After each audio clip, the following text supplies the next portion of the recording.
Buenas noches, bienvenidos a Signo Pesos, la economía al alcance de su pantalla. Estos son los temas claves de hoy.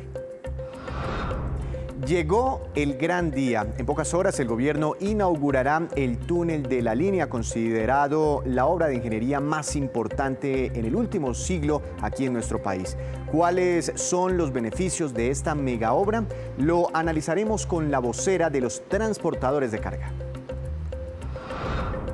¿En qué queda el fracking? Un polémico artículo que fijaba las regalías o las reglas de juego también relacionadas con regalías de este tipo de proyectos de explotación de hidrocarburos se hundió en el Congreso. Hay dudas sobre las implicaciones de lo ocurrido. Ya les contaremos las versiones de los parlamentarios.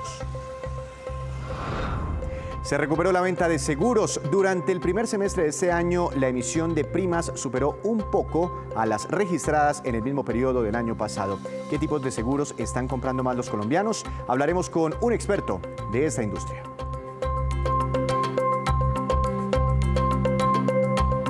Comenzamos esta emisión de Signo Pesos con una buena noticia. Mañana antes del mediodía será abierto y puesto al servicio de los colombianos el túnel de la línea. Se trata de una mega obra soñada por allá, inclusive hace más de un siglo en nuestro país, pero que duró décadas en desarrollo y tuvo muchos tropiezos. Hoy hicimos el recorrido por este túnel. El túnel principal de la línea es una realidad. La imponente construcción de 8.65 kilómetros es el túnel más largo en Latinoamérica. En su interior están dadas las condiciones para atravesar la cordillera central con seguridad. Estamos en la mitad del túnel de la línea, por donde pasa la falla La Soledad, una de las más complicadas en el mundo. Precisamente para garantizar la seguridad de los usuarios del túnel principal de la línea, se tienen estos equipos que hacen un monitoreo permanente de la situación geológica de esta infraestructura. Además, para garantizar la electricidad dentro de este proyecto, hay 5 alternativas de conexión. Tenemos, digamos, una línea de 34.500 voltios que se alimenta desde la ciudad de Calarcá. También tenemos una línea de 34.500 voltios que se alimenta de Cajamarca. Cualquiera de las dos puede operar. Es más o menos el sistema de alimentación del proyecto. Además de eso, también el proyecto cuenta con 2 centros de generación en cada extremo del túnel. Estamos en el túnel de rescate que tiene el túnel principal de la línea. Durante varios años se estuvo construyendo esta estructura entre enero de 2005 y agosto de 2008 y facilitó conocer las complejidades que tenía la cordillera central. James Hernando Aguirre es transportador, lleva 12 años viajando por esta vía. En los últimos días ha pasado a través del túnel y su satisfacción es evidente. Es una sensación de alegría, es algo que verdaderamente no se puede uno explicar, porque después de sufrir tanto atravesando lo que es la línea como tal, ya pasar a recuperar tanto tiempo con el túnel es algo muy bueno. No, es un proyecto para que todos los colombianos lo conozcan. Es un proyecto espectacular, la ingeniería, horas de trabajo, los productos que se están instalando acá, que están garantizando, digamos, la calidad del mismo sistema, del mismo proyecto. Este orgullo nacional se entrega con una estructura de 8.65 kilómetros, 3 túneles más, 5 puentes, 2 intercambiadores viales y 13.4 kilómetros de doble calzada entre Cajamarca y Calarcá. De hecho, por la entrega, la vía estará cerrada desde esta noche a las 10 de la noche hasta las 5 de la tarde del viernes 4 de septiembre para las adecuaciones finales. Y para hablar de las bondades de esta mega obra, saludo a esta hora de la noche a la doctora Nidia Hernández Jiménez. Ella es presidenta ejecutiva de Colfecar, que recuerde usted es el gremio de las empresas transportadoras de carga. Doctora Nidia, bienvenida a Signo Pesos. ¿Cómo ha estado? Muy bien, muchas gracias, Víctor, por la invitación. Muchas gracias a usted por estar aquí. ¿Se cumple un sueño de los transportadores? ¿Cómo reciben ustedes esta inauguración a partir de mañana? Pues mejor no lo pudieron expresar los que acaban de dar sus declaraciones.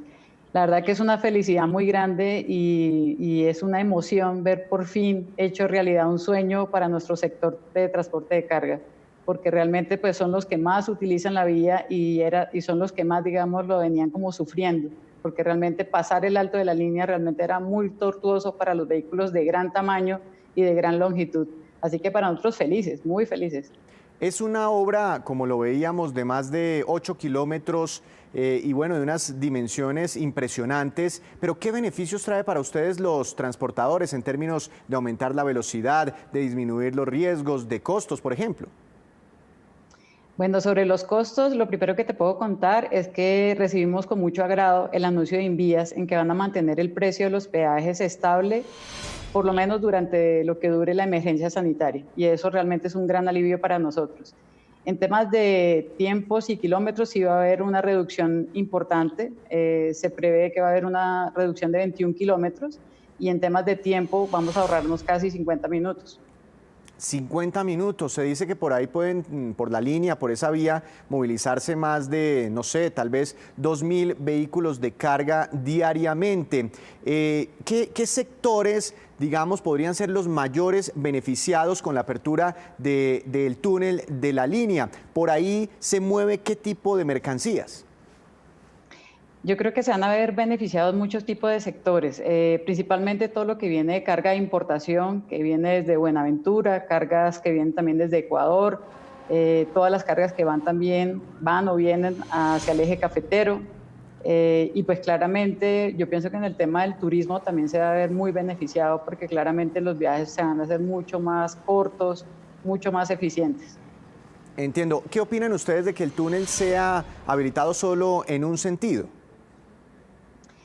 Pues así fue concebida la obra. En todo caso, digamos, va a quedar habilitado en el sentido de suroccidente hacia Bogotá o hacia el centro del país y de allá hacia, desde aquí hacia el suroccidente va a quedar habilitada la vía antigua, pero digamos que la ventaja es que va a quedar los dos carriles en el mismo sentido, lo cual también va a agilizar los tramos y la operación. Y los tiempos, la velocidad. ¿Cómo ven ustedes entonces a la infraestructura en términos generales en nuestro país? Nos queda muchísimo por avanzar. Se habla ya de las megaobras de quinta generación. ¿Qué tanto estamos atrasados o qué tanto hemos evolucionado? Hemos evolucionado bastante. La verdad es que el impulso que le ha dado el gobierno del presidente Iván Duque ha sido fundamental. Nosotros teníamos proyectos 4G muy ambiciosos y que eran de una gran ayuda para el país, pero lastimosamente tenían muchas trabas, estaban estancados. El porcentaje de avance de los 29 proyectos, que en el 2018 era del 16%, ahora ya están en un 42%. Y el gobierno está previendo tenerlos activos en un 95% de los proyectos de 4G para finales de este año. Y anunció invertir más de 49 billones de pesos en los futuros proyectos de 4G y 5G, lo cual muestra un buen camino y una buena perspectiva para nuestro sector. Y además eran fundamentales en términos de impacto económico, de generación de empleos, de cara a la reactivación que necesita nuestro país. Doctora Hernández, ¿por qué no nos cuenta cómo les fue a ustedes durante toda esta pandemia, durante la crisis económica? Porque gracias a sectores como usted, como el que usted representa, pues los colombianos pudimos estar siempre abastecidos de alimentos, se movieron las mercancías, funcionó el transporte de muchas cosas que son vitales para el funcionamiento del país. Sí, yo diría que la principal conclusión es esa que tú estás mencionando y es que en ningún momento se logró algún punto de desabastecimiento del país a pesar de las circunstancias adversas. Pues como todos los sectores también nos vimos afectados, obviamente, porque obviamente todos los volúmenes de carga de importación que venían normalmente de Asia, principalmente de China, pues obviamente tuvieron una baja importante. Y el mes más crítico para nosotros fue el mes de abril, que si lo comparamos con el 2019, tuvimos un descenso en el volumen de carga de un 30,7% y en junio tuvimos un 26% también, que fueron como los 2 meses más difíciles para nosotros. Pero desde la reactivación económica en mayo y junio ya hemos empezado a ver una tendencia que va hacia el alza mes tras mes, lo cual también nos mantiene muy optimistas de poder volver a recuperar la carga que movíamos en el 2019 para finales de este año, siempre y cuando no vayamos a tener ningún inconveniente o restricción adicional o nueva. Pero ¿usted cree que a finales de este año ya podría Colombia estar movilizando la misma carga que se tenía o que se movilizaba antes de la llegada del coronavirus? Pues como te decía, si Dios quiere y no vuelve a haber más cuarentenas ni restricciones, yo pensaría que sí, podría decir que sí. Para finales de este año podríamos estar volviendo a los mismos volúmenes que manejamos el año pasado, si seguimos en esta tendencia de alza como la que venimos presentando. Doctor Hernández, ¿y problemas puntuales del sector para solucionar desde el punto de vista regulatorio? ¿Qué se necesita para ser parte de toda esta reactivación? Pues bueno, nosotros hemos apelado muchísimo a que por lo menos el tema de combustibles, que representa el 40% del total de los costos nuestros, se mantenga estable todo el tiempo. Por lo menos de aquí hasta que termine el año, la verdad sería de un gran alivio. Igualmente hemos pedido una nueva suspensión en el tema de peajes, porque nosotros esperamos con muchas esperanzas lograr la reactivación para el último trimestre de este año, y realmente esos dos componentes que sumados hacen más del 50% del total de nuestros costos sería un gran alivio. Igualmente hemos pedido también alivios económicos para las compañías, que se pueda extender el apoyo en el pago de la nómina hasta finales de este año, que nos ayuden también con un alivio para el año fiscal 2020, que ha sido tan difícil para todas las compañías, y que se logre incentivar nuevamente la demanda. Y obviamente a todo el sector empresarial, porque eso es el principal motor de empleo para el país. ¿Y el gobierno les ha dado respuesta respecto a la nueva petición de suspender los cobros de peajes? Pues hasta ahora lo que hemos sabido es que lo ven con mucha dificultad, porque ellos argumentan que pues obviamente ellos también necesitan los fondos para mantener el mantenimiento de las vías. Sin embargo, pues no dejamos de insistir en que por lo menos lo vuelvan a considerar. Claro que sí, pues doctor Hernández, muchas gracias por acompañarnos hoy aquí en Signo Pesos, por hablarnos del túnel de la línea, de la situación del sector durante esta pandemia y por supuesto del futuro, un sector clave también para el comercio exterior, para el comercio interior. Que tenga usted una feliz noche. En la plenaria del Senado de la República se hundió un artículo de la nueva ley de regalías que tenía que ver con el desarrollo de proyectos de fracking en nuestro país. ¿Cuáles son las implicaciones? Las versiones de los senadores siguen siendo contradictorias. Veamos. La votación de anoche fue una sorpresa para muchos. Con el voto de 44 senadores contra 39, el Senado hundió el polémico artículo de la ley de regalías que para muchos era legalizar el fracking. El Senado le dijo no al fracking como técnica de explotación de petróleo y gas. Es un triunfo de los colombianos que abogamos por la vida. Todos sabemos que el fracking es la muerte, es la destrucción de los páramos, es la destrucción de los acuíferos, de los ríos, de nuestro medio ambiente y de nuestros recursos naturales. Derrotamos al gobierno, un grupo importante de senadores que le apuesta a la vida. El Centro Democrático, que defendió abiertamente el artículo, insiste en que no buscaban legalizar el fracking, porque hoy está prohibido por el Consejo de Estado. El artículo que queríamos aprobar anoche era simplemente corregir una gabela que le dieron a los proyectos de fracking en el año 2012, que no pagan el 100% de las regalías, sino solamente el 60%. Eso era lo que queríamos corregir. Con esta ley no se va a decidir si se va a permitir fracking en Colombia o no. Sin embargo, aunque el polémico artículo fue hundido, al proyecto de la ley de regalías aún le falta un camino: la conciliación con la Cámara de Representantes. Juan José Caicedo es el coordinador ponente. El día de hoy se han designado los conciliadores del proyecto de ley y esperamos que en los próximos días tengamos definitivamente una ley de regalías que le va a aportar al desarrollo y al bienestar de los departamentos y municipios de Colombia. Pero la ley de regalías va mucho más allá de la polémica sobre el artículo del fracking. Las universidades públicas recibirán el 5% del sistema general de regalías. Vamos a tener más recursos para los municipios, la totalidad de municipios de toda Colombia, y además se van a priorizar aquellos que tienen mayores índices de pobreza. Las comisiones de conciliación de Senado y Cámara tendrán que definir la suerte de la ley de regalías y revivir o dejar sin vida jurídica el polémico artículo de la explotación hidráulica de petróleo y gas. Y a pesar de que la pandemia y la cuarentena afectó durante algún tiempo la venta de seguros en Colombia, el balance de todo el primer semestre es positivo. Al parecer ha habido una recuperación reciente. Para analizar este sector, saludo a la doctora Luisa Jaramillo, CEO de la compañía aseguradora Proyecta T. Doctora Jaramillo, buenas noches, bienvenida a Signo Pesos. ¿Cómo ha estado? Muy bien, gracias. Buenas noches. Doctora Jaramillo, ¿cuál es el balance del sector asegurador durante el primer semestre de este año? ¿Aumentó la adquisición de seguros o cayó poco, harto? ¿Cómo fue el comportamiento? Realmente el comportamiento en general ha sido parecido al de la economía. Nos hemos mantenido. Hay un crecimiento general del 3% y eso es positivo en medio de la situación. Si miramos los valores de las primas emitidas o de los seguros comprados, ¿de qué cifras estamos hablando? Estamos hablando de cerca de 74.000 millones de pesos, que es bien interesante. Como te digo, es aproximadamente un 3% con referencia al año inmediatamente anterior. Nos mantenemos, digamos que en cifras de siniestralidad hemos bajado cerca de 3 puntos y eso hace que digamos, se compense un poco el tema de nuevas adquisiciones. Sin embargo, también los temas de cartera, por ejemplo, han sido muy positivos. Las compañías se han comportado de forma muy importante frente a alivios, frente a refinanciaciones de pólizas de tipo industrial que permiten mantener a los clientes y sobre todo pienso que el sector asegurador le ha respondido muy bien en este momento a todos los gremios y eso ha afianzado la relación de confianza entre el consumidor y las compañías de seguros. Pero todas las pólizas crecieron porque tengo entendido que, por ejemplo, el SOAT, el seguro obligatorio para vehículos, tuvo una disminución en algún momento, ¿no? Pues porque la gente con los carros confinados en la casa, pues aplazó ese gasto para después. Sí, como te hablaba en general, pero seguros como precisamente el SOAT disminuyeron casi el 50%.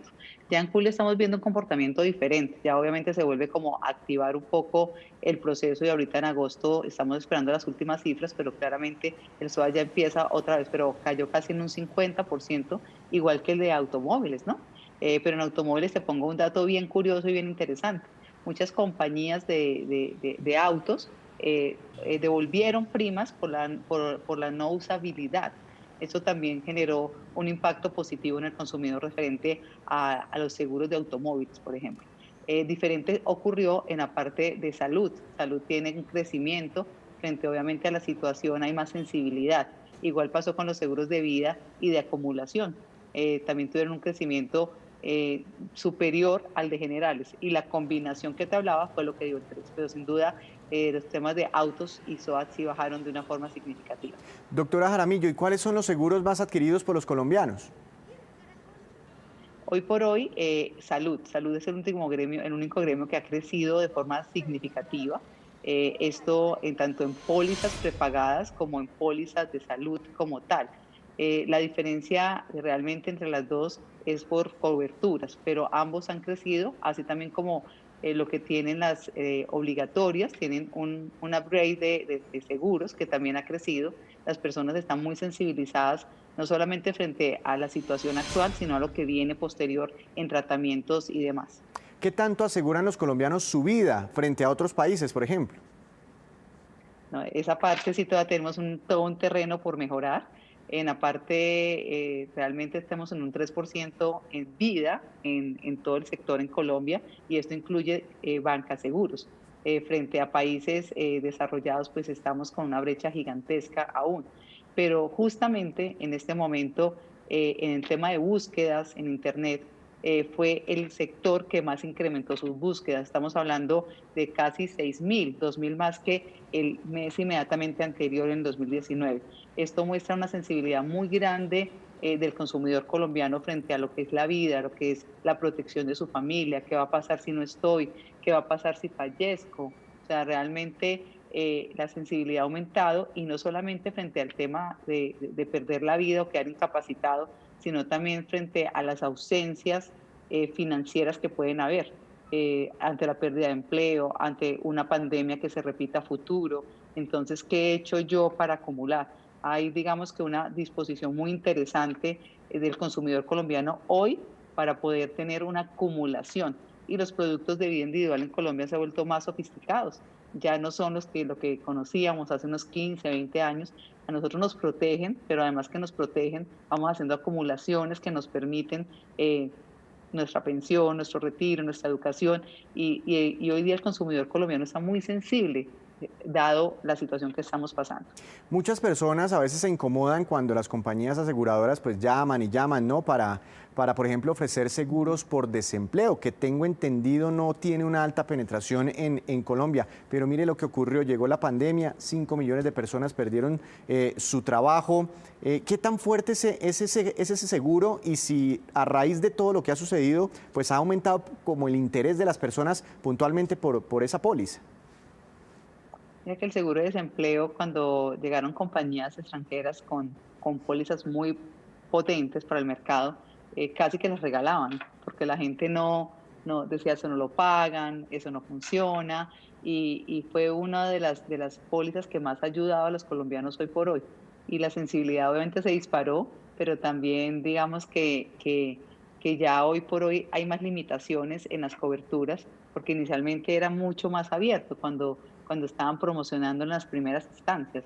Ya en estas instancias hay ciertas obligatoriedades que tiene que tener el cliente para poderlas tomar, pero aún así siguen siendo flexibles frente a otros países, por ejemplo, precisamente para ayudarnos en esa sensibilización. Fue sin duda el ramo con más siniestros en esta temporada, a diferencia, como te comentaba, de los gremios de vida que han bajado un poco la siniestralidad, igual que autos, obviamente por la no movilidad. Este fue el ramo con mayor siniestralidad en esta temporada, pero de nuevo, el consumidor vuelve y dice, las compañías de seguros sí lo hacen. Yo te doy un dato curioso respecto al tema. Todo el mundo habla, ¿me van a pagar? ¿No me van a pagar? Y hay unas reservas matemáticas muy claras que hacen que sí exista, pero Colombia está supremamente avanzado en el tema de reservas. Hay unas reservas similares a Europa que ya hoy día nos están colocando en niveles 2, que es muy interesante. O sea, si digamos, para hacerlo bien sencillo, la bolsa 1 no funciona, tenemos una bolsa 2. Estamos ya a niveles de la Comunidad Europea y eso en un país como Colombia es bien importante y claramente se demostró en esta situación actual. Eso quiere decir que por más crisis que haya, los seguros responden y le pagan a la gente. Así es. Pues doctora Jaramillo, muchas gracias y que tenga una feliz noche. Gracias por estar aquí en Signo. Regresamos a Signo Pesos con la cifra económica del día. Es bastante grande, bastante importante, 7 billones de pesos y corresponde al valor de los créditos que ya ha respaldado el Fondo Nacional de Garantías. Esta es una entidad del Gobierno Nacional. En total se han beneficiado 230.000 empresas con esas líneas especiales de préstamo creadas durante esta pandemia. Y llega la hora de hablar con Juan Fernández, que viene cargado de noticias del mundo de los negocios y de las empresas. Juan, buenas noches. ¿Cuál es su tema para hoy? Víctor, buenas noches. Pues se vienen negocios importantes en empresas y sociedades que hoy están en manos de la Sociedad de Activos Especiales, encargada de administrar bienes que se encuentran en proceso de extinción o se les haya decretado extinción de dominio. Y ahí hay empresas a las que se les va a empezar a hacer una nueva valoración para buscar opciones que permitan salir de ellas e inyectar recursos a la nación. Pero mientras sucede, el reto está en ponerlas a producir lo que realmente deben producir en términos de beneficios, y eso depende de la administración correcta, y ahí está el foco de atención. Juan, ¿y cuáles son esos casos?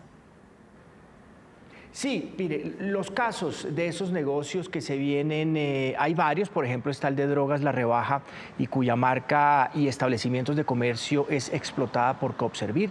Drogas La Rebaja, quien está en un proceso de extinción de dominio, tiene en cuanto a su marca y establecimientos de comercio un depositario, que es Mario Andrés Rivera, que salió de la industria de licores del Valle en medio de una polémica relacionada con el sistema de comercialización de los licores de la empresa y ventas a la baja, como en 2017, cuando pasaron de vender 8,5 millones de botellas a 4.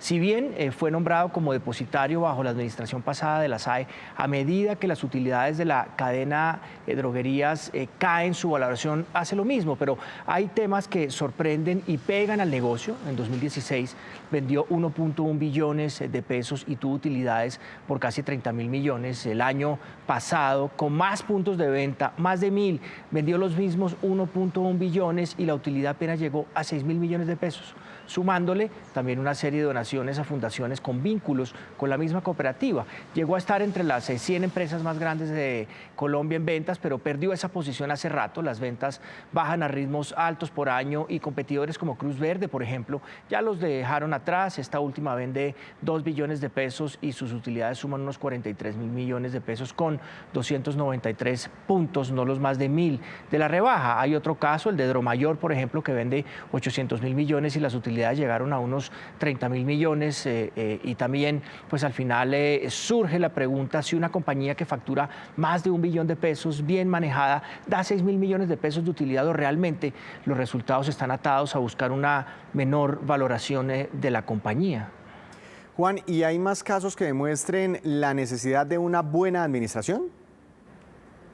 Sí, hay más, pero mire, por ejemplo, el tema de carnes y derivados, también del Valle del Cauca. El primer depositario no duró ni 2 meses después de llevarse en su cuenta personal 1.600 millones de pesos y el actual Gabriel Vargas tiene sanciones derivadas por negocios en la ganadera Asosubastas del Norte. A eso súmele con demoras también los estados financieros para el año terminado en 2019 que no han sido aprobados por la SAE, pero al final, como vemos en este tema o movida de hoy, Víctor, pues va a haber asuntos relacionados con la administración de las empresas que realmente tienen un impacto importante en que también sean manejadas o no y por supuesto también la valoración de esas compañías, como los casos pues que le acabo de mencionar, Víctor. Juan, gracias. Lo esperamos mañana con más movidas empresariales aquí en Signo Pesos. Ahora vamos con los indicadores económicos que usted siempre debe conocer antes de irse a dormir.